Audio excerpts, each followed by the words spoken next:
你在学校里面学的中文和我们在日常生活里面使用交流的那个中文之间有一个大的区别啊！我有一个来自法国的朋友，他在中国5年多，还是学不会中文了。我和他说：“你笨吗？” Pourquoi le chinois est une langue difficile à maîtriser pour les francophones?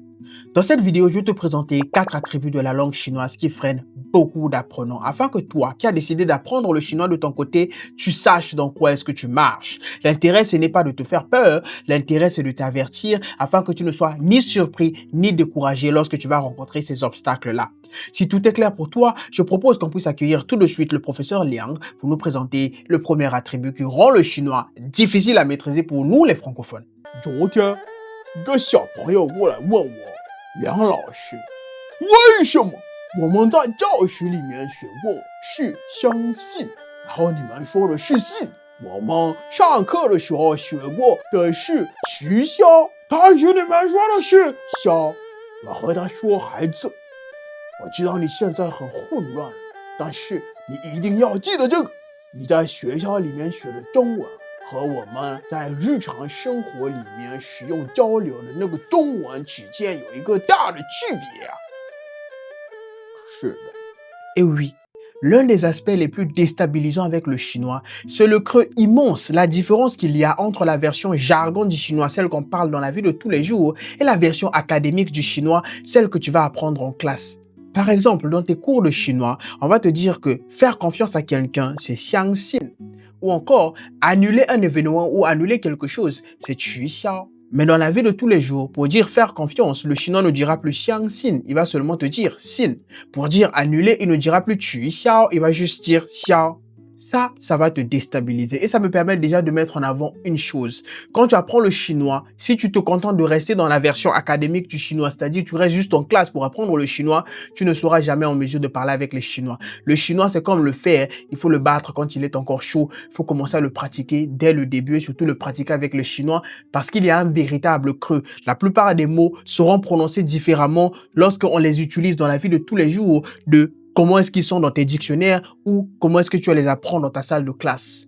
Rappelle-toi de ça parce que le jargon chinois est très populaire et c'est ce qui est le plus parlé dans la vie de tous les jours. Les mots sont raccourcis et c'est ce qui te donne l'impression d'ailleurs à beaucoup de personnes que les Chinois parlent trop vite. Ce n'est pas le cas, c'est surtout juste le jargon qui est beaucoup plus avancé que le chinois académique. Ou en tout cas, les différences entre les deux sont tellement creuses, tellement visibles que ça se ressent directement sur toi qui es l'apprenant, qui est habitué avec le chinois dans ta salle de classe. Mais ça, ce n'est pas la chose la plus déstabilisante parce que ça, tu risques de t'habituer très rapidement. Par contre, le deuxième problème que je vais inviter le professeur Liang à t'introduire tout de suite, lui, pourra te donner beaucoup de fil à retordre.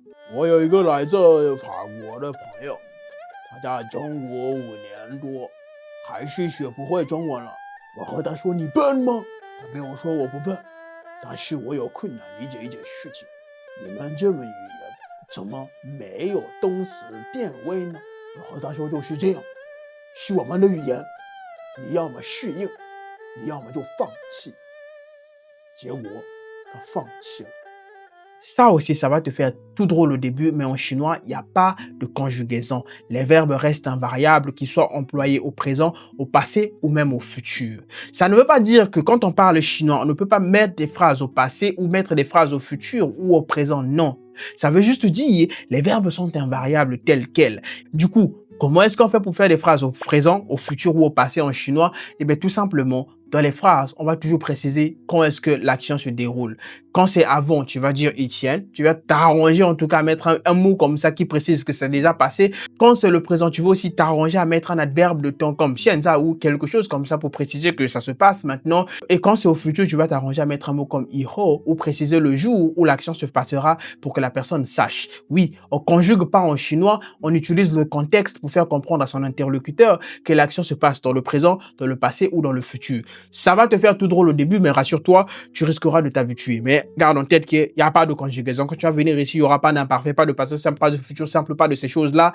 Ça aussi, ça va te faire tout bizarre au début. Tout comme la prochaine particularité de la langue chinoise dont va nous parler le professeur Liang tout de suite. 我不知道这个怎么解释，但是我们是创造了自己的声音。为什么？所以你们外国人来遇到大的困难，因为说英语的人，他们把了一个 V 放在他们语言里面。我们的语言没有 V，所以我们一定要学，有很大的困难学这个 V。所以我们也加了很多在你们语言不存在的声音，包括这个字也有这个车。所以你们现在加油！ S'il y a bien une chose avec laquelle j'ai eu du mal lorsque j'apprenais le chinois à l'époque, c'est bien celle-ci. Il existe des sons en chinois qui n'existent tout simplement pas en français. Il y a des voyelles ou des lettres dans l'alphabet chinois qui n'existent tout simplement pas dans l'alphabet français. Ce que ça veut dire, c'est qu'il y a des sons que tu vas devoir apprendre à faire avec ta bouche lorsque tu vas commencer. Ça va te faire tout drôle. Mais des sons comme ts qui n'existent pas du tout en français, tu vas devoir apprendre à les faire pour pouvoir prononcer des mots comme zi ou encore zi ou encore han-zi. Mais ce n'est pas le seul son étrange que tu vas devoir apprendre à faire avec ta bouche. D'autres sons tout aussi bizarres comme ch, comme pour dire huo-ch, ou encore qi-ch, ou encore ch, ou encore, oui, encore lui, zi-ch. T'attends. Apprendre le chinois pour un francophone, ça veut dire que tu vas devoir t'habituer à faire des sons étranges avec ta bouche que tu n'avais jamais fait auparavant. Mais il y a encore un autre problème qui t'attend avec le chinois. Le professeur va nous en parler tout de suite. 很多人是认为我们的汉字是画画，他们不是画画，他们是美术界的。Ce que toi et moi on voit comme des gribouillages ou des dessins faits sur un bout de papier par des Chinois est beaucoup plus sensible que ce que tu ne crois. Parce que chaque trait est mis là pour une raison et chaque trait signifie quelque chose. Et si tu mets un de travers, le mot change de sens ou surtout il devient incompréhensible. C'est pour ça que tu dois faire attention lorsque tu apprends à écrire les calligraphies. Mais ça, c'est un problème moindre si tu es un entrepreneur qui veut apprendre le chinois pour pouvoir discuter avec ses associés, un touriste ou juste quelqu'un qui apprend le chinois parce que c'est un gros curieux. Mais si tu es un étudiant et que tu apprends pour des raisons académiques le chinois, ça risque de te rattraper parce que si tu n'apprends pas à correctement écrire les calligraphies et dans l'ordre, tes mots seront tout simplement incompréhensibles. J'espère qu'avec tout ça, j'ai pu t'ouvrir les yeux sur la langue chinoise. Et rassure-toi, ça n'a pas l'air comme ça, mais le chinois n'est pas si difficile que ça au bout du compte, même pour un francophone comme toi. J'espère que la vidéo t'aura été utile dans tous les cas et je te souhaite bon courage dans ton apprentissage de la langue chinoise. Je te retrouverai dès la semaine prochaine pour une nouvelle vidéo. Prends bien soin de toi. Ciao!